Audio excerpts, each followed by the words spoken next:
Welcome to Robert Bellissimo at the Movies, where we explore all things cinema. This one hurts. Gene Hackman has passed away at 95 years old. In my opinion, one of the greatest actors of all time. I know that's a word, greatest, that people throw around a lot, but I don't throw it around lightly, I hope. But I genuinely feel he was one of the greatest actors of all time. When I teach my acting classes, I always say that. When I was in acting school, I remember one of my teachers considered him to be a master of the craft. And he said, if you notice any scene Gene Hackman is in, everyone else around him is also just as good, because he was able to bring so much out of people while working together, while working off one another. And so he was amazing, and a really inspirational career. You know, you think of films like I Never Sang for My Father, Bonnie and Clyde, his star-breaking role in The French Connection, Scarecrow. I know that was his favorite film that he was in, favorite performance. I'm not sure if he said it was his favorite performance or just film that he was in. French Connection 2, it's not as good as 1, but his performance is incredible. You know, The Conversation had a real impact on me as well when I first saw that at 16. Love that film. And then, of course, later, Mississippi Burning, Unforgiven, The Royal Tenenbaums, Hoosiers, which my son's getting really into basketball, and so recently we watched Hoosiers together. I know I'm missing a bunch. You know, he was also great in comedy. You think of something like The Birdcage, where he's hilarious in The Birdcage. So he could do so much, and you know, he was a real inspiration on me in acting. And I read a biography on him, and how many inspirational stories, like the fact that him and Dustin Hoffman went to the same acting school in California, and they were both voted the least likely to succeed.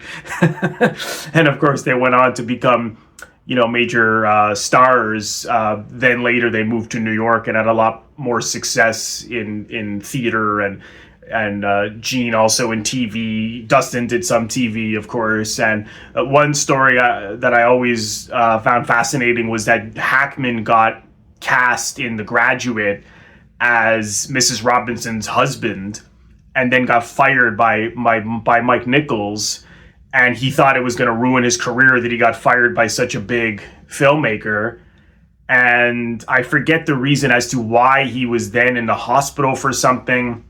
And he was visited by Warren Beatty, who then offered him Bonnie and Clyde. And his first debut feature was in a film that Warren Beatty did, which I think is really good, and Gene has a small part in it, called Lilith. And Warren, I guess, wasn't fond of the film and said that Gene was one of the few good things in it, or he said something like that, or maybe was the only good thing in it, something like that. But I actually think it's a really good film, and Gene has a supporting role and is quite good in it. But yeah, then he went on to do Bonnie and Clyde. Of course, he got an Oscar nomination for that. And then, as I said, I Never Sang for My Father, which is a great, really underrated film. And he was the sixth choice to play Popeye Doyle for French Connection, which is hard to believe, because you know, in a way, you can't even think of anyone else other than him. And it wasn't even a part he was really necessarily comfortable playing. And you know, him and Friedkin butted heads, and Friedkin consciously provoked him to get a lot of things out of him. He also said, he said something along the lines of anyone would be really angry, you know, shooting something like that in that cold temperatures in New York, because it was very cold. But you know, he really is so that guy, Popeye, and he really, you know, he really became him in that part while, you know, on the screen.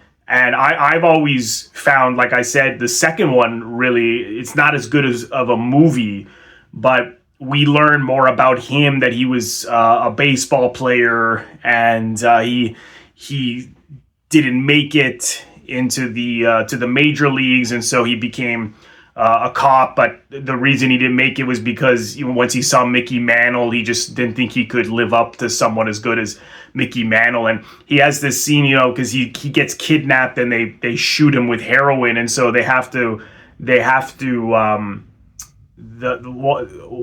when they get him back, the cops in France, they then trying to help rehabilitate him. And there's a scene where he seems drunk to me, the character, and it's almost hard to believe that Hackman really wasn't drunk. I don't know if he was or not, but I did a play where I had to play drunk in 2007, and before every performance I watched that scene where he's talking about how heartbreaking it was that he didn't make it into the major leagues, and he really breaks down, and it's an incredible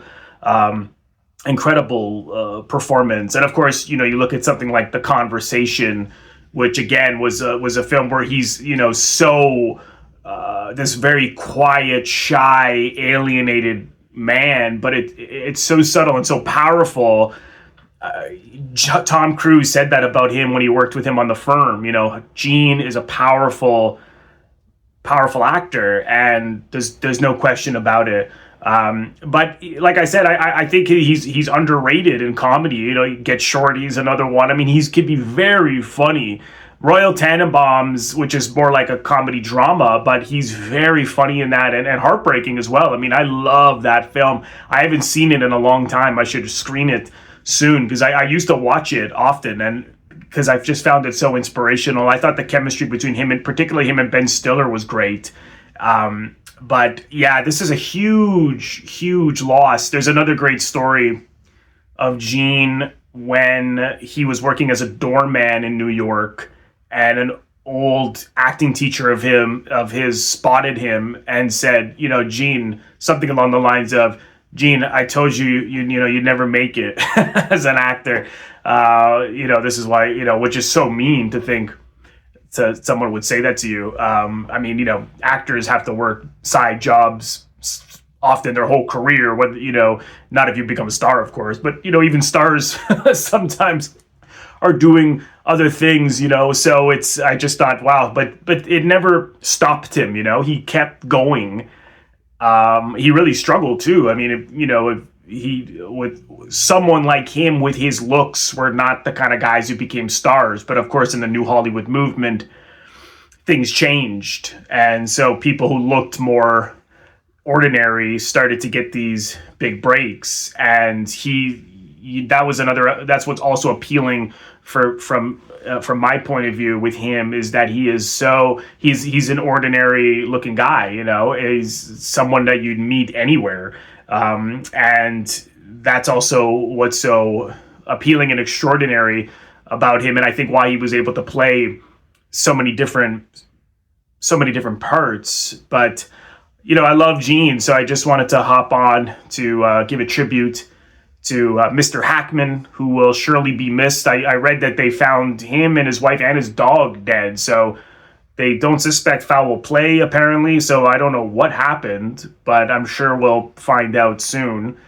I'm curious. That sounds very mysterious. That sounds odd and fishy. So I guess we'll see what happens. But he lived a long life, and he retired in 2004 after Welcome to Mooseport, which I haven't seen. They shot that here in Toronto, actually, where I live. I actually know some actors who were in it, and some people who met him and said he was very kind, actually. And so that's always good. That's always good to hear. But honestly, if you're an actor, you got to study his work, because he's the master of the craft of acting. And you can even hear like Denzel Washington and Morgan Freeman talking about working with him, and you know, they believed every word he was saying. I mean, he was so real and genuine. And you know, he came from method acting approach, and he even said, you know, before he would do a scene, he wouldn't plan how he would say any of his lines, right? Just trust that by listening and responding and committing to what he's doing in the scene, that it will all come alive. And, you know, like any actor, he's also in a lot of duds, you know, but he's always great. Like, you'll never find a Hackman performance that's not good.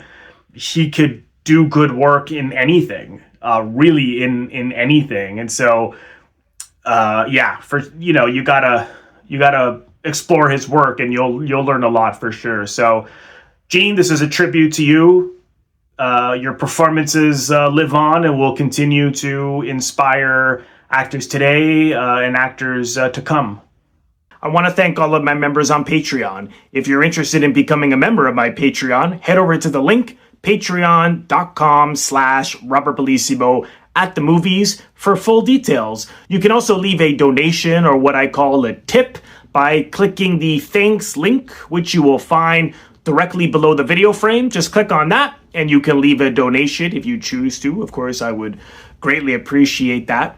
And lastly, if this is your first time here, please consider subscribing. It is absolutely free to do so. By pressing the Robert Bellissimo at the Movie logo, you will see it floating above my head in the top left corner to your top left. In just a second, just click on that. And then click the bell in order to get a notification every time I release one of my new videos. I would also really appreciate if you leave a comment, share the video, like the video. All of these things create traction onto my YouTube channel and really help share the video far and wide, and the channel in general. So thank you so much for doing that, and I will see you all in the next one.